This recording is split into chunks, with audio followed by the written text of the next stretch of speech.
When I first remembered this game was on the schedule a couple weeks ago, I thought to myself, Duke has been absolutely dominant this year, but they've really only played one good team in the last month and a half. It should be a really good litmus test for them to play a non-conference opponent just a month before the NCAA tournament. And, wow. Last night, the number 3 Duke Blue Devils beat Illinois on a neutral floor by 43 points, which is the largest margin of defeat in Illinois program history. Duke's defense is just absurd. Illinois went 0 for 16 from 3 in the first half. They finished the game 2 for 26. That's 7% from 3. They shot 37% from the field over the course of the game. And I know Illinois has really struggled over the last month and a half. They've definitely fallen off. But Duke just made a middle-of-the-pack Big Ten team look like a high school team. An absolutely dominant performance. Duke had these guys seeing ghosts, man. They had Kasparis out here looking like Ben Simmons passing up a wide-open layup to kick it out for a corner 3. They just broke Illinois. And offensively, it was one of the most complete performances we've seen all season. You see it up there, 110 points, 55% from the field, 52% from 3,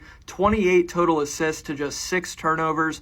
All 5 starters scored in double figures. You had Evans and Foster coming off the bench for 29 combined points. It was essentially a perfect game from Duke. For Illinois, I thought Kasparis and Trey White had their moments, but it's kind of whatever. Humrickhouse is a cone out there. Will Riley's a shell of himself.